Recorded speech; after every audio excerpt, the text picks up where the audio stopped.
how did you do that? Hey, this is Meredith, and this is video number 1 of my Kick-Ass Edits tutorial series. Did you ever look at other people's videos on YouTube or whatever and go, how did they do that? If you're into making hobby videos, family movies, and GoPro adventures, then there's a good chance you have a ton of really great footage somewhere on your hard drive, in the cloud, something. But sometimes it's just hard to know what to do with that footage to turn it into something that's really fun to watch and really make those moments shine on video. This tutorial series is for you if you want to create awesome videos, no matter what kind of camera you're using, whether you're using an iPhone or a GoPro or a fancy DSLR camera. And almost every single trick in this series can be accomplished with any kind of video editing software that you have that you're probably already using. So iMovie, Premiere Elements, Premiere Pro, Final Cut Pro, Sony Vegas, Power Director, even GoPro Studio. So during this Kick-Ass Edits series, we're gonna break down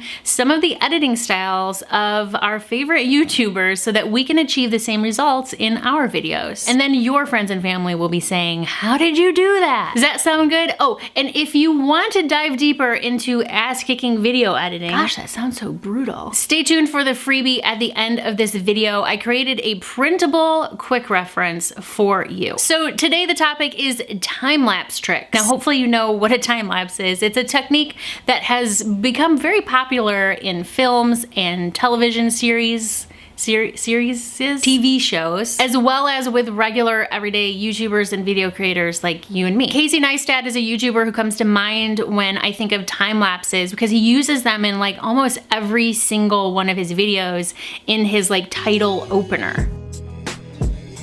He's usually got some sort of a landscape or a cityscape. It might even be the Hudson River or a sunrise, sunset. But have you ever noticed one of the really funky things that Casey does with his time lapses? He almost always incorporates these really subtle speed changes into whatever the time lapse is. Let me show you what I mean.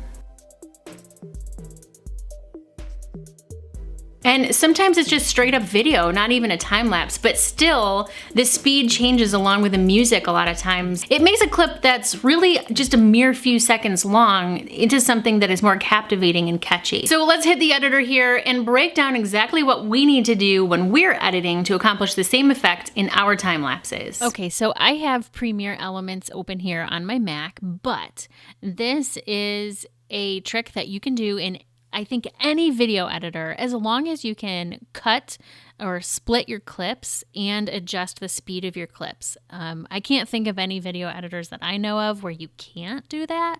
So you should be able to do this whether you're on a Mac or PC, whether you're using free software or fancy software. I'm going to show you how to do it in Premiere Elements, and then I'll real quick show you how to do it in Premiere Pro, but it's really not that much different. So first of all, I want to show you an example of a little bit of an intro that I did over the summer for a vlog that I published where I was intentionally trying to create a video with a bunch of different Casey Neistat kind of style techniques, so to speak. So this is the intro that I did. Pay attention to the clouds because that's where you can notice the time lapse the most.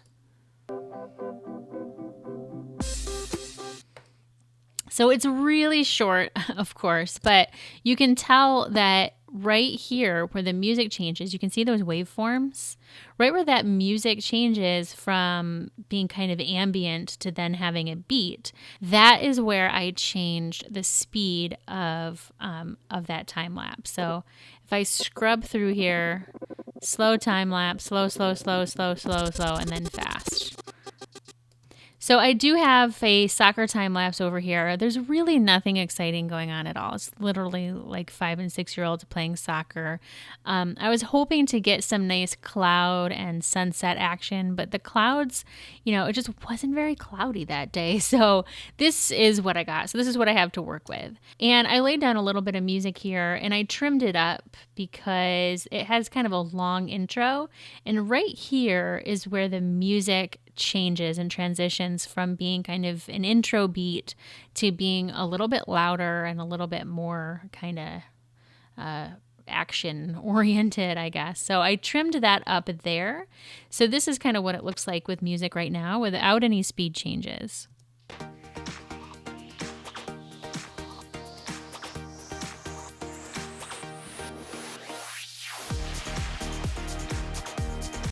So if you're listening to the music, I think you should be able to tell where I need to make my speed changes. So what we are going to do is I'm going to hit this little scissors tool here, and that split my clip in half. Not, exactly in half, but it split my clip right here where my scrubber bar was.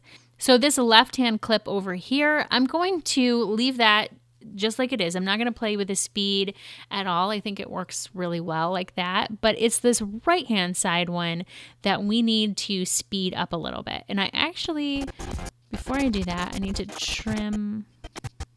Before I do that, I'm going to trim off this part of it though, because I changed the camera angle and stuff. So what we need to do is we need to take this part of the clip right here and make it go faster. We need to go fast forward on this one. So what we can do is come up here to clip, and then under time stretch, or as you can see, if you're on a Mac, you can hit Command R. Probably if you're on a PC, you could hit Control R.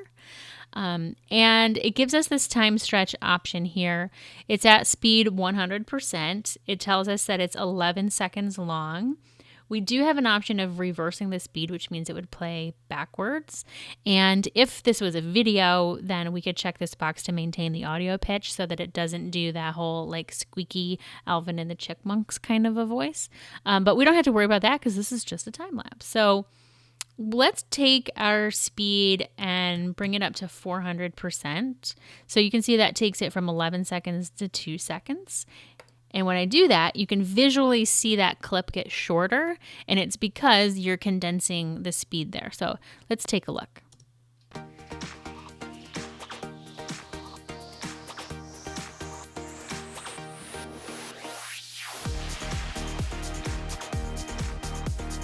So if you're paying attention here, you would notice the clouds, they get fast. Now, I could see possibly bumping this up even faster, but if you do that, then you're going to, your clip is going to get a lot shorter.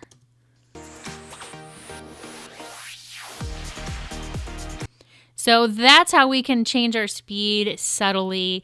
And even though, we're changing it to 800%, so we're speeding it up quite a bit. It doesn't seem like a subtle change, but because the clip is so short, it has to be kind of dramatic in order for the viewer to even notice that it's moving faster.